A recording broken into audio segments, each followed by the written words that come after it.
ஹரே கிருஷ்ணா. எல்லோருக்கும் எனது பணிவான நமஸ்காரங்கள். ஓம் நமோ பகவதே வாசுதேவாயாம்.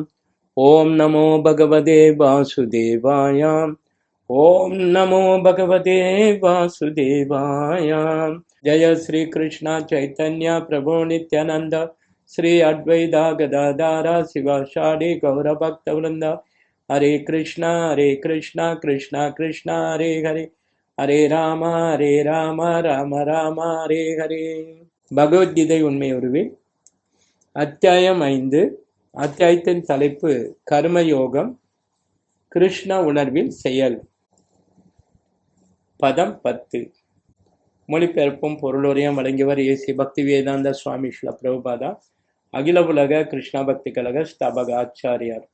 மொழிபெயர்ப்பு: பற்றன்றி தனது கடமைகளை செய்து பலன்களை பரமபுருஷ பகவானுக்கு அர்ப்பணிப்பவன் தாமரை இலை எவ்வாறு நேரால் தீண்டப்படுவதில்லையோ அதுபோல பாவ விளைவுகளால் தீண்டப்படுவதில்லை. பொருளுரை: இங்கே இப்பிரமணி என்றால் கிருஷ்ண உணர்வின் என்று பொருள். முக்குணங்களின் மொத்த கலவை இப்பிரதான என்று அழைக்கப்படுகிறது. அதன் வெளிப்பாடே இந்த ஜட உலகம்.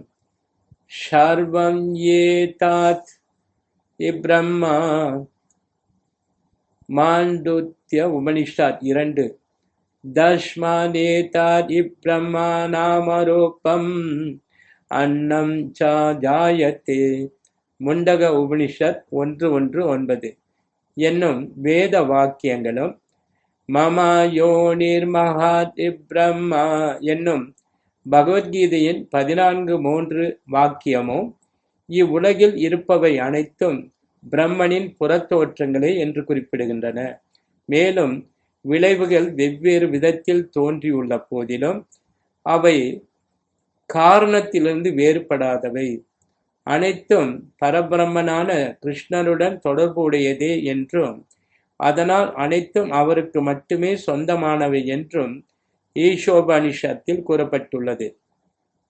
எல்லாம் கிருஷ்ணருக்கு சொந்தமானவை என்றும் அவரே எல்லாவற்றிற்கும் உரிமையாளர் என்றும் அதன் காரணத்தால் அனைத்தும் அவருடைய தொண்டில் ஈடுபடுத்த வேண்டும் என்றும் எவனொருவன் பக்குவமாக அறிகின்றானோ அவன் இயற்கையாகவே தனது செயல்களின், அதாவது புண்ணியமானாலும் சரி பாவமானாலும் சரி, விளைவுகளால் பாதிக்கப்படாதவன் ஆகின்றான்.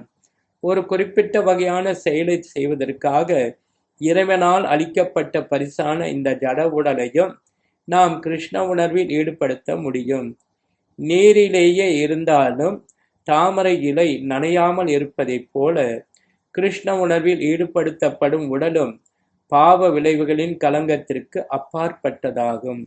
பகவானும் கீதையில் 30:30 கூறுகிறார், எல்லா செயல்களிடம் என்னிடம் அல்லது கிருஷ்ணரிடம் ஒப்படை.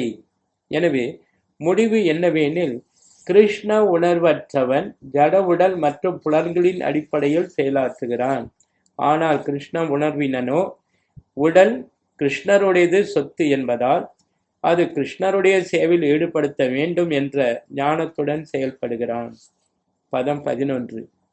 மொழிபெயர்ப்பு: பற்றுதலை துறந்த யோகிகள் தூய்மையடைய வேண்டும் என்ற ஒரே நோக்கத்துடன் உடல், மன, புத்தி மற்றும் புலன்களால் கூட செயல்படுகின்றனர்.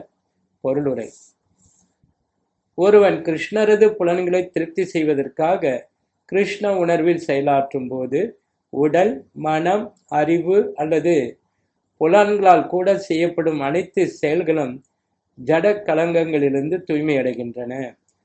கிருஷ்ண பக்தனது செயல்களிலிருந்து எவ்வித ஜட விளைவுகளும் ஏற்படுவதில்லை.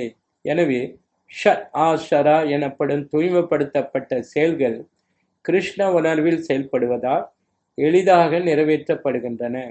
பக்தி ரசாமிருத சிந்து 1-2-187 என்னும் தனது நூலில் ஸ்ரீ ரூப கோஸ்வாமி பின்வருமாறு கூறுகிறார்: தனது உடல், மனம், அறிவு மற்றும் சொற்களின் மூலம் கிருஷ்ண உணர்வில் அல்லது கிருஷ்ண தொண்டில் ஈடுபட்டுள்ளவன் பெயரளவிலான பௌதிக செயல்களை செய்யும் போதிலும் ஜீவன் முக்தா பௌதிக உலகிலும் முக்தி பெற்ற நிலையில் வாழ்பவன் என்று அழைக்கப்படுகிறான். தன்னை இந்த பௌதிக உடல் என்றோ உடல் தனக்கு சொந்தமானது என்றோ அவன் நம்புவதில்லை என்பதால் அவனிடம் அகங்காரம் இல்லை. தான் இந்த உடல் அல்ல என்றும் இவ்வுடல் தனக்கு சொந்தமானதல்ல என்றும் அவன் அறிவான். அவன் கிருஷ்ணருக்கு சொந்தமானவன். அவனது உடலும் கிருஷ்ணருக்கு சொந்தமானதே. உடல், மனம், புத்தி, வார்த்தைகள், வாழ்க்கை, செல்வம் என தன்னிடம் உள்ள அனைத்தையும் கிருஷ்ணரின் தொண்டில் ஈடுபடுத்தும் போது அவன் உடனடியாக கிருஷ்ணருடன் இணைந்தவன் ஆகிறான். தான் இந்த உடலே என்பனவற்றை நம்பச் செய்யும் அகங்காரத்திலிருந்து விடுபட்டுள்ள அவன் கிருஷ்ணருடன் ஒன்றியுள்ளான். இதுவே கிருஷ்ண உணர்வின் பக்குவ நிலையாகும். பதம் 12. மொழிபெயர்ப்பு. பக்தியில் உறுதியாக உள்ள ஆத்மா எல்லா செயல்களின் பலனையும் எனக்கே அர்ப்பணிப்பதால் பூரண அமைதி அடைகிறான். ஆனால் தெய்வீகத்துடன் இணையாதவனோ தனது முயற்சியின் பலனை அனுபவிக்கும் பேராசையால் பந்தப்படுகிறான். பொருளுரை. கிருஷ்ண உணர்வில் இருப்பவனுக்கும் உடல் உணர்வில் இருப்பவனுக்கும் உள்ள வேறுபாடு என்னவெனில், கிருஷ்ண உணர்வினன் கிருஷ்ணரிடமும் உடல் உணர்வினன் தனது செயல்களின் பலன்களிடம் பற்றுதல் கொண்டிருப்பது. கிருஷ்ணரிடம் பற்றுக்கொண்டு அவருக்காக செயல்படுபவன் நிச்சயமாக முக்தி அடைந்தவன் ஆவான். அவன் தன் செயல்களின் பலனில் எவ்வித ஏக்கமும் கொள்வதில்லை. இருமையில் உணர்வில் செயல்படுவதே, அதாவது பூர்ண சத்தியத்தின் ஞானம் என்று செயல்படுவதே செயலின் பலன்கள் மீதான ஏக்கத்திற்கு காரணம் என்று பாகவதத்தில் விளக்கப்பட்டுள்ளது. புருஷோத்தமரான கிருஷ்ணரே பரம பூரண உண்மை.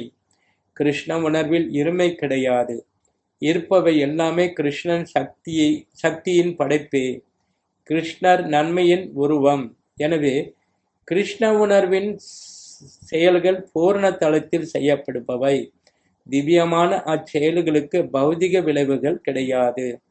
இதனால் ஒருவன் கிருஷ்ண உணர்வில் அமைதி நிறைந்தவனாக உள்ளான். ஆனால் புலர்நுகர்ச்சிக்கான லாபக் கணக்கில் மூழ்கியவன் அந்த அமைதியினை பெற முடியாது.